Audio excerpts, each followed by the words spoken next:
അല്ല, നിശ്ചയമായി അങ്ങനെ തന്നെയാണ്. സ്കൂൾ മാനേജ്മെന്റിന് അതിൻ്റെ ഉത്തരവാദിത്തത്തിൽ നിന്ന് മാറി നിൽക്കാനാവില്ല. മാറി നിന്നുകൊണ്ട് അങ്ങനെ ചിന്തിക്കാനും പ്രവർത്തിക്കാനും അവർക്കാവില്ലല്ലോ. കാരണം അവരുടെ ഉത്തരവാദിത്തമില്ല. അവരുടെ കൺട്രോളിലിരിക്കുന്ന സ്കൂളിൻ്റെ മുകളിലൂടെ ഇത്തരം അപകടകരമായ സാഹചര്യത്തിൽ വൈദ്യുതി ലൈൻ പോകുന്നു. പഞ്ചായത്തിന് അക്കാര്യത്തിൽ ഉത്തരവാദിത്തമുണ്ട്. ആ പഞ്ചായത്ത് എന്ത് ചെയ്യായിരുന്നു? അവിടെ ആ കെട്ടിടം അനധികൃതമായി ഒരു സൈക്കിൾ ഷെഡ് നിർമ്മിച്ചിട്ടുണ്ടെങ്കിൽ, അനുമതിയില്ലാതെ നിർമ്മിച്ചിട്ടുണ്ടെങ്കിൽ, നിശ്ചയമായി അത് പൊളിച്ചു മാറ്റുന്നതിന് നോട്ടീസ് കൊടുക്കുന്നതിന് പഞ്ചായത്തിന് ചെയ്യാൻ കഴിയുന്നില്ല. പഞ്ചായത്തിന് ആ സ്കൂളിനകത്ത് കയറാൻ പറ്റുന്നില്ലെന്നാണോ? എത്ര വിദ്യാർത്ഥികളും രക്ഷകർത്താക്കളും രാവിലെയും വൈകുന്നേരം ആ സ്കൂളിൽ വന്ന് പോകുന്നതാണ്. അപ്പോൾ അതൊക്കെ ഒന്നും കണ്ടില്ല, പ്രവർത്തിച്ചില്ല എന്നുള്ള ഒരു ഉത്തരവാദിത്തക്കുറവാണ്. അപ്പോൾ ആ ഉത്തരവാദിത്തക്കുറവിൽ നിന്ന് ഇപ്പോൾ മാറി നിന്നുകൊണ്ട് ഇങ്ങനെ വർത്തമാനം പറയുന്നത് ശരിയല്ല. ഇതൊരു കൂട്ടുത്തരവാദിത്വം ഉണ്ടാവേണ്ടിയിരുന്നൊരു സാഹചര്യം, ഇത്തരം അനാസ്ഥകൾ ഉണ്ടാവാൻ പാടില്ല. ശ്രദ്ധിക്കേണ്ടിയിരുന്നിടത്ത് ശ്രദ്ധിച്ചില്ല എന്ന വസ്തുതയാണ് നമ്മുടെ മുന്നിൽ തെളിഞ്ഞു വരുന്നത്. അതിൽ ഉറപ്പായും അതിനാവശ്യമായിട്ടുള്ള നടപടികൾ എടുക്കും. ഒരു മിഥുൻ എന്ന് പറയുന്ന സമർത്ഥനായ, ഞാൻ മനസ്സിലാക്കുന്നത് സമർത്ഥനായ ഒരു വിദ്യാർത്ഥിയായിരുന്നു. ആ സമർത്ഥനായ വിദ്യാർത്ഥിയാണ് ഒരു കുടുംബത്തിന് നഷ്ടപ്പെട്ടത്. ആ കുടുംബത്തിൻ്റെ ഏക പ്രതീക്ഷയായിരുന്നു മിഥുൻ എന്ന് പറയുന്നത്. അപ്പോൾ ആ മിഥുൻ്റെ പ്രതീക്ഷയിൽ അർപ്പിച്ചു കഴിഞ്ഞിരുന്ന കൽപ്പണിക്കാരനായിട്ടുള്ള പിതാവിനും ആ മാതാവിനും ഒക്കെ വന്നിട്ടുള്ള നഷ്ടം, അത് നമുക്ക് എത്ര വേദനയോടുകൂടി മാത്രമേ അതിനെ കാണാൻ കഴിയൂ. ആ നഷ്ടത്തെ നമുക്കൊന്നും ഒരു തരത്തിലും നികത്താനാവാത്തതായിപ്പോയി.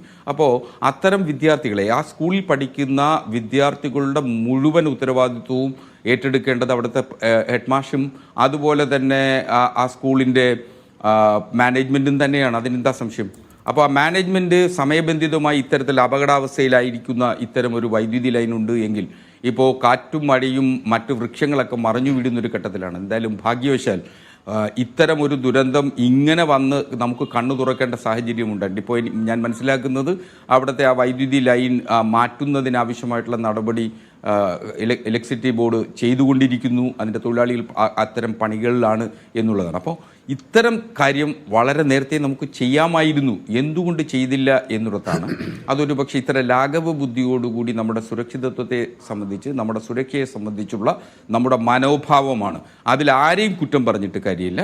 അതിൽ ഉത്തരവാദികളെ സംബന്ധിച്ച് ഇപ്പോൾ പോലീസ് 194 BNSS പ്രകാരമുള്ള അന്വേഷണം ആരംഭിച്ചിട്ടുണ്ട്. ആ അന്വേഷണത്തിൽ ആർക്കെങ്കിലും ഇക്കാര്യത്തിൽ കുറ്റമുണ്ട് എങ്കിൽ, ആർക്കെങ്കിലും ഇക്കാര്യത്തിൽ നിയമപരമായ ബാധ്യതയുണ്ടെങ്കിൽ, കുറ്റകരമായ ബാധ്യതകളുണ്ടെങ്കിൽ നിശ്ചയമായും അവർക്കെതിരെ അന്വേഷണം തിരിയും എന്നുള്ളതിൽ ഒരു സംശയം വേണ്ട. കാര്യം അത്തരത്തിലൊരു നിലപാട് തന്നെയാണ് എനിക്ക് ഇക്കാര്യത്തിൽ അറിയിക്കാനുള്ളത്. നിഷാദ്. ശരി. ശ്രീ സയ്യിദ് പാലത്തറയിൽ, ഇപ്പോൾ സുരക്ഷാ മാനദണ്ഡങ്ങൾ എന്ന് പറയുന്ന സംഗതിയോട് പൊതുവേ നമ്മുടെ സിസ്റ്റമൊക്കെ സ്വീകരിക്കുന്ന ഒരു പ്രശ്നമുണ്ട്. ആ പ്രശ്നത്തിൻ്റെ ഇരകളാക്കപ്പെട്ട ഒരുപാട് ആൾക്കാരെ നമ്മൾ കണ്ടിട്ടുണ്ടല്ലോ. അപ്പോൾ അതൊരു നമ്മുടെ ഒരു മൊത്തത്തിലുള്ളൊരു മൈൻഡ് സെറ്റിൻ്റെ സമീപനത്തിൻ്റെ പ്രശ്നമാണ്. അതിലേതെങ്കിലും രാഷ്ട്രീയമൊന്നും ആരോപിക്കുന്നതിൽ കാര്യമില്ല എന്നാണ് ശ്രീ ഹസ്കർ ചൂണ്ടിക്കാണിക്കുന്ന ഒരു കാര്യം. അതിപ്പോൾ KSEBിയുടെ കാര്യത്തിലായാലും പഞ്ചായത്തിൻ്റെ കാര്യത്തിലായാലും സ്കൂൾ മാനേജ്മെൻറ്റിൻ്റെ കാര്യത്തിലായാലും സുരക്ഷയുടെ കാര്യത്തിൽ നമ്മളെപ്പോഴും കുറച്ച് കോംപ്രമൈസ് ചെയ്യുന്ന ആൾക്കാരാണ് എന്നതിൻ്റെ പ്രശ്നമാണെന്ന്. മറ്റൊന്ന് അദ്ദേഹം പറയുന്നത് ഈ സ്കൂളിന് അങ്ങനെ സംരക്ഷണം കിട്ടാൻ തക്കവണ്ണമുള്ള രാഷ്ട്രീയ ബന്ധമൊന്നും ഇല്ല എന്നാണ്.